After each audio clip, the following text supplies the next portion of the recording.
ইঞ্জিনিয়ারদের একটা আন্দোলন এই মুহূর্তে খুবই আলোচিত হচ্ছে। ইনফ্যাক্ট গতকাল অনেকগুলো ঘটনা ঘটেছে, আর সেই ঘটনার প্রেক্ষাপটে স্বাভাবিকভাবেই এই আলোচনা চলছে। এই যে মুভমেন্টটা হচ্ছে, এটার নানামুখী ব্যাখ্যা হচ্ছে, নানান টেকনিক্যালিটিস আছে। গ্র্যাজুয়েট ইঞ্জিনিয়াররা কি বা ডিপ্লোমা যারা আছেন তাদেরকে আদৌ ইঞ্জিনিয়ার বলা হবে কিনা সেসব প্রশ্ন আছে, প্লাস কার জায়গা কোনটা এসব নিয়ে খুবই টেকনিক্যাল আলোচনা চলছে। চলুক, খুবই গুরুত্বপূর্ণ। কিন্তু আমি এর খুবই গুরুত্বপূর্ণ একটা দিক নিয়ে কথা বলতে চাই এই ভিডিওর পরের অংশে। এটাই প্রধান আলোচনার বিষয়। তার আগে তাদের আন্দোলনকে ঘিরে যা যা ঘটলো সেটা নিয়ে কয়েকটা কথা বলা দরকার। এর আগের দিনও, গতকালের আগের দিনও তারা শাহবাগ মোড় অবরোধ করেছিলেন, এবং এই যে অবরোধ করার প্রবণতা, এটা খুবই বাজে। কিছু হলে শাহবাগ অবরোধ করতে হবে, এটা এই সরকারের সময় হয়েছে। এবং একটা হিসাব আছে, ১,৫০০-এর মতো সম্ভবত এই ধরনের মুভমেন্ট হয়েছে, যে কেউ চাইলেই রাস্তা বন্ধ করে দিতে পারে। যদিও এনারা যে বন্ধ করেছেন সেটার পেছনে তারা যে কারণ দেখাচ্ছেন, এটাও আমাদের জন্য খুবই সতর্কতার ব্যাপার। তারপর গতকাল তারা যমুনা অভিমুখে, প্রধান উপদেষ্টার কার্যালয় অভিমুখে রওনা হয়েছিলেন, এবং তাদের উপরে পুলিশ ছত্রভঙ্গ করার জন্য বল প্রয়োগ করেছে। এখানে একটু বলে রাখা ভালো, ১৪৪ ধারা ওই অঞ্চলে থাকাকালীন সময়, এটা সবসময় ওখানে থাকে। যেন হাসরাত আবদুল্লাহ আবার যখন গেছেন আওয়ামী লীগ নিষিদ্ধের দাবিতে, তখন কিন্তু পুলিশ এভাবে অ্যাকশনে যায়নি, কিন্তু গতকাল গেল। এবং আমি প্রায় বলি, একটা রাষ্ট্রের পুলিশ বাহিনী থাকে বল প্রয়োগের জন্য, কোনো সন্দেহ নেই, বল প্রয়োগ করতে হবে প্রয়োজনে।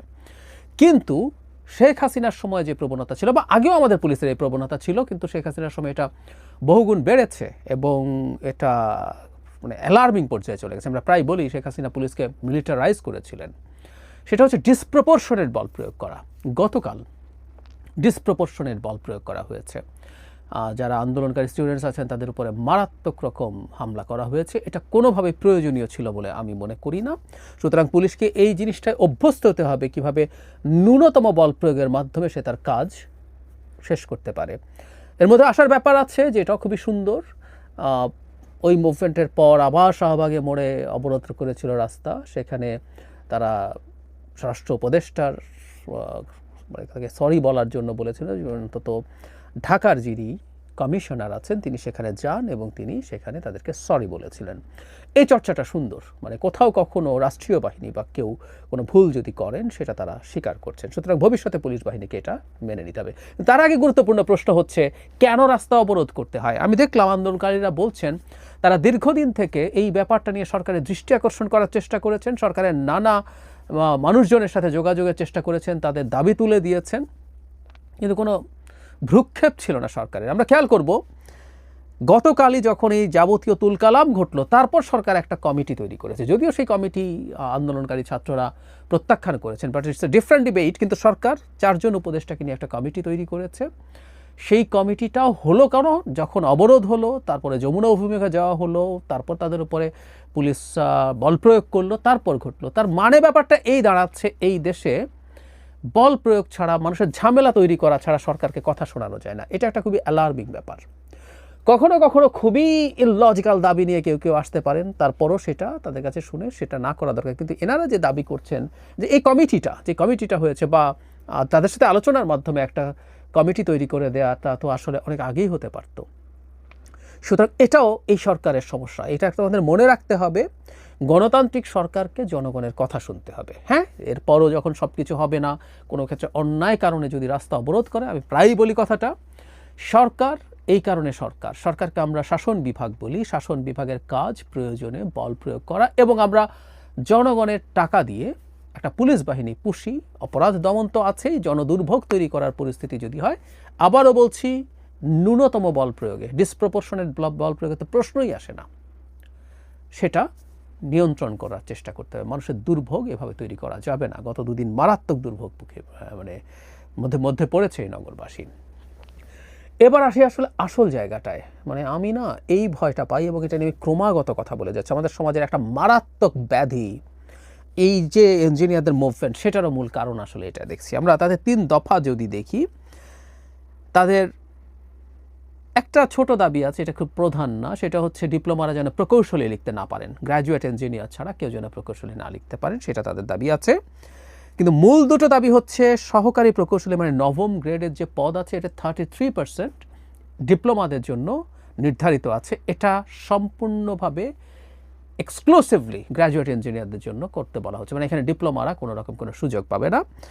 এবং উপসহকারী প্রকৌশলের 10ম গ্রেড যেটা, সেখানে এই 10ম গ্রেডটা এক্সক্লুসিভলি ডিপ্লোমাদের জন্য এটা উন্মুক্ত করে দেওয়ার কথা আছে। ডিপ্লোমা এবং তদূর্ধ্ব যে কেউ চাইলে এখানে যেতে পারে। আমরা খেয়াল করছি এখানেও মূলত সরকারি চাকরিতেই সংকট তৈরি হয়েছে। ইয়াস, দুটো ব্যাপার আছে। একটা হলো আমাদের বেকারত্বের সমস্যা আছে, কোনো সন্দেহ নেই। আমাদের ইঞ্জিনিয়াররা খুব ভালো চাকরি পাচ্ছে না। আমরা খোঁজ নিয়ে দেখব প্রচুর ইঞ্জিনিয়ার বিভিন্ন জায়গায় ব্যাংকে চাকরি করার চেষ্টা করছেন, MBA করছেন, করে ব্যাংকে যাচ্ছেন, মাল্টিন্যাশনাল অন্যান্য কোম্পানিতে যাচ্ছেন, দেশীয় কোম্পানিতে যাচ্ছেন, যেটা ইভেন ইঞ্জিনিয়ারিং রিলেটেড না। তারা ফিনান্সের জব করছেন, মার্কেটিংয়ের জব করছেন, আছে এরকম প্রচুর আছে। এবং ব্যাংকগুলোতে তো ইভেন বিজনেস ডিগ্রি ছাড়াও ইঞ্জিনিয়াররা এক্সক্লুসিভলি চাকরি পেতে পারেন পরীক্ষা যদি তারা ভালো করেন। তো তারা এইসব জায়গায় যাচ্ছেন, তাদের চাকরির সংকট আছে, এটা একটা দিক। এবং আমি দেখলাম অনেকেই বলছেন যে এই দেশে অনেক ইঞ্জিনিয়ার থাকছেন না কারণ তাদের চাকরি নেই। আমি দ্বিতীয় যে দুটো ব্যাপার বলেছি, একটা হলো চাকরির অভাব তো আছে, দ্বিতীয় হচ্ছে চাকরি যদি যথেষ্ট থাকতো, আমি ধারণা করি এই সরকারি চাকরিগুলোতে যাওয়ার জন্য তাদের সিরিয়াস আগ্রহ থাকতো।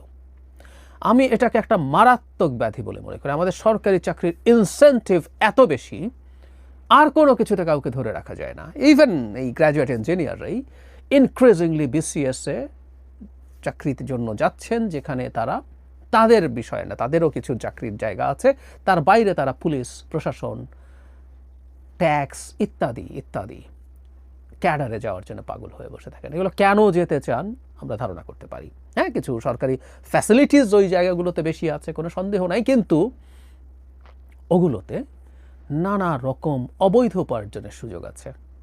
আমি ঢালাওভাবে বলছি না, কিন্তু বিরাট একটা অংশ আসলে চাকরিগুলোতে যেতে চান কারণ ওগুলোতে ওই ধরনের সুযোগ আছে। একই কথা প্রযোজ্য সরকারি যে ইঞ্জিনিয়ারিংয়ের চাকরি আছে সেগুলোর ক্ষেত্রেও। সুতরাং এই চাকরিগুলোতে কে যাবে না, এটা নিয়ে মূল সংঘাতটা তৈরি হয়েছে। আমি আবারও বলছি, আমি সরি এভাবে বলার জন্য, যদি ধরে নেই আমাদের বেসরকারি সেক্টরেও প্রচুর ইঞ্জিনিয়ারের চাকরি হচ্ছে গ্র্যাজুয়েট ইঞ্জিনিয়ারদের জন্য বা ডিপ্লোমাদের জন্য, কিন্তু সরকারি চাকরিগুলোর জন্য তারা বসে থাকবেন শুধু বেতনের জন্য না। মোটা দাগে প্রায় সবাই বলছি না, মোটা দাগে বেশিরভাগ, আমার ধারণা ইটস মোর দ্যান 50%, নিশ্চিত নয় কিন্তু আমি ধারণা করি। কারণ আমরা তো দেখি, আমরা আমাদের সেবার জন্য যাই, আমাদের পরিচিত মানুষজন এসব জায়গায় থাকে। সুতরাং এই যে ইঞ্জিনিয়ারদের এই যে মুভমেন্ট, এর পেছনে আসলে সমাজের গভীর ব্যাধির লক্ষণ আছে।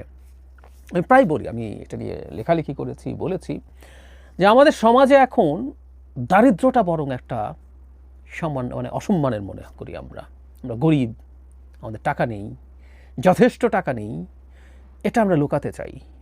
আমাদের এখানে করাপশনের আর কোনো প্রবলেম নেই। কেউ একজন একটা এই ধরনের জবে ঢুকলো, খুব অল্প সময়ের মধ্যে অনেক সম্পদ তৈরি করে ফেললো, দামি গাড়ি চড়েন, বড় ফ্ল্যাটে থাকেন, কেউ আমরা প্রশ্ন করি না। যিনি জাস্ট ভোগ করতে পারেন আমরা তার কাছে মনে করি তিনি সফল। এবং খুবই দুঃখজনক, বাট ইটস ফ্যাক্ট, আমাদের পরিবারগুলো বসে আছে, তাদের সন্তানরা এই ধরনের চাকরিতে যাবেন এবং এভাবে তারা বেসুমার উপার্জন করবেন, তাতে কারো কিছু আসে যায় না।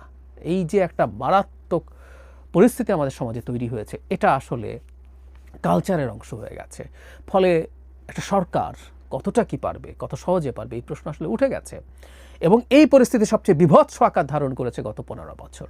এর আগেও আমাদের সংকট ছিল, আমাদের কারাপশন ছিল, আমাদের কারাপশনের এক ধরনের অ্যাকসেপ্টেন্স ছিল, কিন্তু সমাজে যে এটা একেবারে সর্বগ্রাসী হয়ে গেছে এবং সমাজ যেটা এখন পুরোপুরি অ্যাকসেপ্ট করে নিয়েছে, এটা গত 15 বছর হয়েছে। কারণ এই লেভেলের কারাপশন বাংলাদেশের ইতিহাসে আর কখনো ছিল না। ফলে এই সরকারি চাকরির প্রতি এত উন্মাদ হয়ে থাকা, এত ক্রেজি হয়ে থাকা, এগুলো আমাদের নৈতিকতারও একটা মানে সম্পর্কে একটা নেগেটিভ পারসেপশন দেয়। আর আমি আবারও বলছি, আমি এটা অস্বীকার করছি না, কোনোভাবেই বলছি না যে সবাই করাপ্ট হতে চান। তাদের একটা বিরাট অংশ বিভিন্ন জায়গায় চাকরি পান না, সুতরাং সরকারি যে জব ওপেনিংগুলো আছে সেগুলোর জন্য তারা ফাইট করতে চান, সেটাও আছে। বেকারত্ব একটা মেজর কারণ, কোনো সন্দেহ নেই। আমাদের প্রাইভেট সেক্টর শেখ হাসিনার সময়ে লুটপাটের সরকারের মধ্যে আসলে অর্থনীতি ভালো করার কথা না। জিডিপির যে একটা গ্রোথ দেখানো হতো, জিডিপির যে আকার দেখানো হতো, এর মধ্যে চুরি ছিল মারাত্মক। আর যতটুকু হতো সরকার বেশ ব্যয়টায় করতো, সেগুলোর একটা বিরাট ইম্প্যাক্ট হয়তো ছিল। কিন্তু মোটা দাগে আমাদের কোনোভাবে ব্যবসা উপযোগী, যখন ব্যবসা মানে উপযোগী কোনো সরকার থাকবে না, যথেষ্ট ব্যবসা হবে না, তখন অনিবার্যভাবেই এই ধরনের ইঞ্জিনিয়ারদের চাকরির সুযোগও তৈরি হবে না। এটা তো আছেই।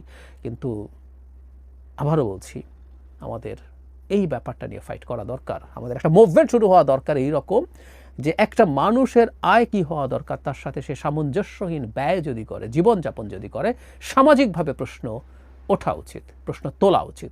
আমাদের ছোটবেলায় কিন্তু আমরা এটা দেখেছি। ওই সময় করাপ্ট কারা ছিলেন আমরা জানতাম, কিন্তু সে মানুষকে মাথা নিচু করে সমাজে চলতে দেখেছি আমরা। তিনি লুকাতে চাইতেন তার সম্পদ। এখনকার মতো এই বিভৎস পরিস্থিতি তখন অন্তত ছিল না। সো আমাদের সোসাইটিতে আসলে এই জিনিসগুলো নিয়ে তৈরি করতে হবে। এবং এই চাকরিগুলোর ইনসেন্টিভ, মানে করাপশন যদি আমরা কমিয়ে দিতে পারি, আমি মনে করি এই চাকরিগুলোর ইনসেন্টিভ কমে যাবে। তখন এই ক্রেজিনেসও কমে যাওয়ার সমূহ কারণ আছে। এটা শুধুমাত্র ইঞ্জিনিয়ারদের সরকারি নাও, সব সেক্টরের সরকারি চাকরি, বিশেষ করে বিসিএস এর বিশেষ বিশেষ কিছু ক্যাডারে যাওয়ার জন্য মানুষ উন্মাদ হয়ে থাকবে না।